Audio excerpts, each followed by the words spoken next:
Watch list time again. Spooky season right around the corner. I thought pick 5 movies that, while I'm not sure I can recommend to everybody, I think they're plenty interesting and definitely fit into the mold of a bit messed up.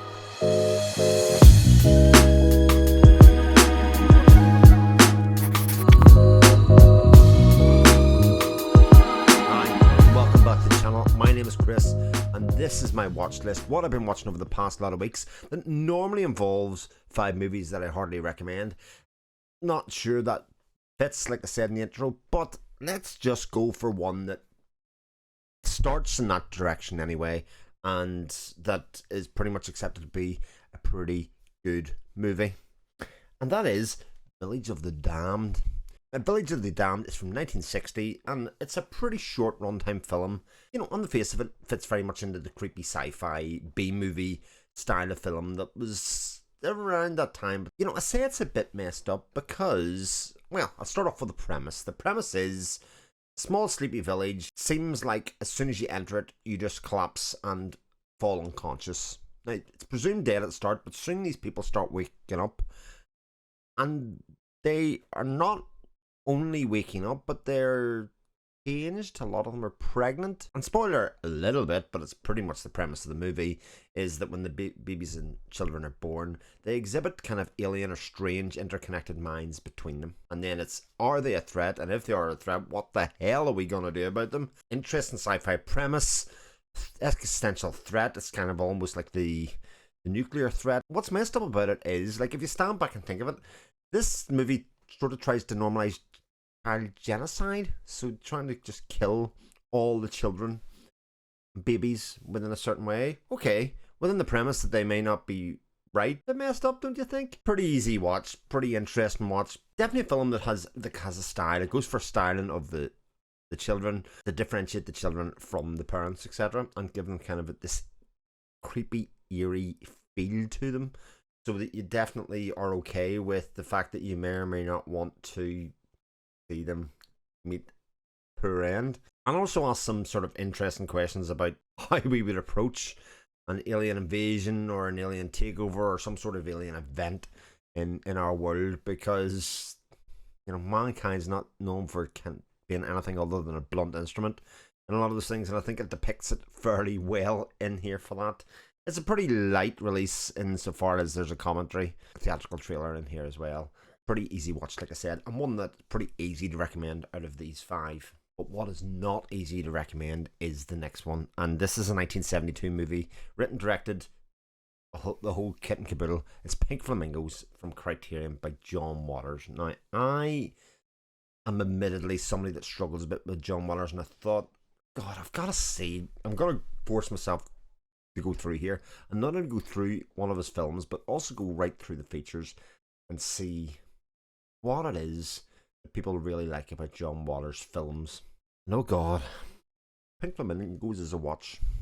It sort of has this reputation as being disgusting, and I kind of thought, oh God, it's disgusting in that kind of, you know, advertising way to say the most disgusting film you'll ever see, should never be seen, blah blah blah blah blah. But God, it's right. What the heck is this movie? Could tell you the plot, but I'm gonna read a bit of the plot. Actually, it shows you kind of how bizarre it is. Now, it starts off with, it's based around Divine, which is a common character in the John Waters movies, and the fact that she's living in a trailer with her mother, who lives in a cot, and Flamingos outside. They're living a trash life. Okay, I get that. She's named the filthiest person in the world, and this causes great offence with a couple of people called, and I gotta get their names, Connie and Raymond Marble, and they run a black market baby ring that kidnaps young women, have them impregnated by their manservant Channing, and sell their babies to lesbian couples. Just read that off, and if I tell you that that's not even the most messed up thing in the film, it feels like to say anything or tell you anything about the scenes will ruin the shock of them. But I'm not even sure that that's true, because it's just out there. Some great musical interludes that accompany some of the weirdness and wackiness, and all I can say is Pink Flamingos is an experience to watch. Am I a converted fan of John Waters movies from watching this film? I mean, it pretty much reaffirmed everything that I don't really enjoy about this kind of film, but I can also appreciate why this kind of independent genre, making cinema is important, but what is great? The disc. The disc is amazing. It has a full making of documentary because I don't know, like I film the making of Pink Flamingos at the time. It's longer than the film itself. It's terrific. So kind of watching the filmmaking process and kind of what they were trying to do, why they were trying to do it is one thing. And then you have a couple of other ones. Now, the highlight of that all is actually John Waters going back to where all of the things were filmed, going back to the house where he live and film. And the guy that's living there just kind of lets him in. Not that he even tidies his house or anything. He just kind of says, "Oh, come on in, see around the house." And John Waters is genuinely interested in the people that he goes to meet and what their lives are and who they are and kind of what they think about the film. So insofar as like if they don't like it, he's like, "Oh, good on you." Like nobody needs to watch that. And I kind of find that self-deprecation really endearing and really interesting and something you can really gravitate to. Because if anybody says to me, do I need to watch Pink Flamingos? My unequivocal answer is definitely not. But is it worth it so that you kind of get an insight into independent genre filmmaking? And John Waters, who I think as an individual is one of the most interesting filmmakers that there is out there, then I could say yes. Did I actually enjoy this? Yes. Did I rent it and then go out and purchase a copy? Yes. I don't know what to tell you. Will I ever watch the film again? Probably. Morbid curiosity is one of those things that kind of pops out to me. I don't know. Pink Flamingos kind of could be some people's favourite film ever in some way because of its kind of genre bending attitude to what you should see on screen, what you should capture. Well, there are some scenes that should never be watched again that I will very happily just skip over. But other ones that'll go, okay, this is weird, wack, and wonderful. And the other thing that really surprised me about it, like the acting is all universally terrible, like awful. And if it wasn't, it wouldn't fit the film. It's a really weird thing. But there's Pink Flamingo. Next up is a VSA release, a recent VSA release from Vingear Syndrome. It's Red Sun Rising.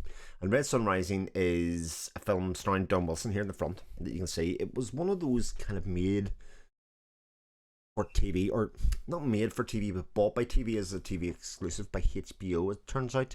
And it's a sort of kung fu-ish kind of Hong Kong film, comes to America and fought out on American soil with threat to American people. So the film kind of starts with this character, Don Wilson's character, who plays a detective who's trying to catch a mafia boss, and his partner is killed at the very start of the movie by the mafia boss and his henchman with what seems like sort of mystical powers. Fast forward an awful lot of years, and the Yakuza boss is kind of captured or taken in America, and he comes to finish the job and kind of put him away and get justice, etc., for his partner. And he works with a female detective there, played by Terry Farrell from Deep Space Nine fame. And you kind of have this sort of buddy cop movie with this mystical element in it. Now, it's all a bit stupid. It's all a bit dumb, but in classic kung fu style film. I mean, Don Wilson was a very prominent kickboxer at the time, so they use his skills to good effect the whole way through it. Now, I would say Terry Farrell's actually pretty awful in it. As far as actor, it's very hammy. But like I say, it sort of fits the theme of the film that's made and shown to you. What is also fantastic in it, apart from this reversible artwork, which both are fantastic, is the interview and discs. So the interviews that are on the disc, both with Don Wilson. I think Don Wilson's one of the most engaging people that you'll ever see interviewed about the films. It runs about half an hour. It could run for an hour and a half. It was brilliant. You've got screenwriters, you've got producer interviews, etc. I find all of them fascinating. And I know sometimes when you watch those kind of interview ones, one after the other one, you kind of go, oh, there's not really an awful lot interesting here. The characters that are doing it aren't that interesting, but all of them are fascinating here. And I really thoroughly enjoyed not only the film, but the disc itself. And yeah, definitely a keeper, this one for me, and would watch again. And I'm going to finish off with 2 Arrow video releases. Now, one by a well-known provocateur filmmaker, and that's Gaspar Noé. And he's had a few films released by Arrow recently, but this one's Lux Aeterna. And Lux Aeterna is, if it was a book, it would be like a novella. It's a bit more of a short-form film. It's about 51 minutes or something long. Something like that, anyway. and it stars Charlotte Gainsbourg as the central character, as a woman cast in the film. And the whole thing is really a play on the art of making a film, or the act of making a film, and how impossible it is between the egos that are played there, the people that are involved and around and on the stage who are not even involved in the filmmaking process. Aside from all that, it obviously set out to use strobing as an effect, as an almost assault on the eyes. And I watched this in pitch black, and dear me, was it an assault on the eyes. It's one of the most vicious pieces of filmmaking that I've ever seen. But in some ways, I can't say that it'll work for everybody. I can't say that the kind of satirization of the making of a film, the ridiculous nature of making a film, and actually how all of that whole world lives and breathes, and how anything gets done of any well-known art or fame is beyond me. But Lux Aeterna, like I said, it worked for me. Even given the violent nature of the strobing that's at the end, that end sequence has to be seen to be discussed, about how effective it is, about how it manages to pull off what I think it was trying to do, and whether, you start to see things within the nothingness that's there. I think Lux Aeterna is really good. A bit like no ways other films that I've seen, I'm always feeling a bit conflicted. I might talk about Into the Void in a while, or talk about, Irreversible or something, to do all of the films together, because he's such an interesting filmmaker. Maybe if a couple more of his films get released, it can prompt a bit of a longer conversation, because I think provocateurs like this, like Lars von Trier, like even Cronenberg, people, they want you to feel, they want you to have a reaction to their films, and certainly I think this one, regardless of whether you find it boring, kind of non-plus or other, does it really do anything? There's definitely a reaction you should have to it in some way, and that's worth discussing, and that's Lux Aeterna. So my final film that I'm recommending, not recommending, is absolutely the most messed up of the bunch, and I'm going to be doing a video, I think, in the next few weeks on the much talked about decline of Arrow Video, the label, or why I think that's utter nonsense in some ways. I know their business is diversifying. I know they've had some difficulties over the past while, but it was in watching this that I kind of thought, one, oh my god, they've completely lost their way, and by the end of the disc, I kind of went, no, this is what Arrow do particularly well. I'm talking about The Sacred Spirit. Now, it's a film by Chema Garcia Ibarra, and it is very much a Spanish language film. And this was most famed when it was released for having a different cover image, and one that was very reminiscent of the Second Sight release of World of Noir, Fassbinder, because the two things were very much, pastiches and making of each other. Now, they came up with this different cover here. And how do you talk about The Sacred Spirit? So The Sacred Spirit's about a few things. It's about, at the very start, it's about a young girl going missing. She's actually one of a set of twins that goes missing, and the mum is on TV trying to appeal for help in the finding of her daughter. She brings the other twin daughter here and kind of has her wearing what the other girl was wearing when she was missing. And she's recorded for TV interview, etc., to help. And there's definitely a theme of the movie and TV and the influence of TV on life and that kind of stuff. And then kind of happening over here is this kind of like sci-fi alien worship. No, it's the people that are trying to prove there's extraterrestrial life. So it's a group of oddities, nerds, whatever you want to call them, who are represented and get together and share stories of, possible alien life that's been spotted both now and in the past, and events in the past, and how they found them and kind of what that means for the future. And they meet together in like a little group all the time. And the things kind of go on between this and then the other bits of the occult, which one of the characters who's in this group, his mother seems to have some sort of foresight and can help people, like a bit like a medium. And there's kind of all of these things running in parallel. And as we get towards the end of the film, you kind of see what the hell's going on. While not wanting to spoil it or do anything, let's just say by the end of this film, I was furious. I was furious that it was ever made. And once that fury subsided and I watched the rest of the disc, which is utterly phenomenal, I have to say, the interviews and the kind of breakdown of actually the themes that are within it, how thematically heavy and rich this film is, I kind of went, oh, this film's really good. It's once I get over the reaction to the end of the film and the reaction to what happened, I was like, right, okay, that happened. I can't unsee it, I can't unlive it. But having lived it, a bit like I was talking with Lux Aeterna, you're supposed to have a reaction to it. You're supposed to say, well, actually, they shouldn't have done that, or they should have done that, or, you know, all the themes that are in it. Like I said, it's so rich and so put out there that I think it just lays itself all bare to be a film to be discussed. And it is one of those films that I would kind of say, look, God, it might make you viciously angry about having watched it that this was released. But you also might just think this is kind of great, and this is the kind of provocative filmmaking that a lot of people should be making and should not be afraid of making. We have, this one's got a special release that has the short films of the filmmaker inside as well. I haven't got around to watching those yet, but the other bits of the extras that are on the disc are all, I mean all, terrific.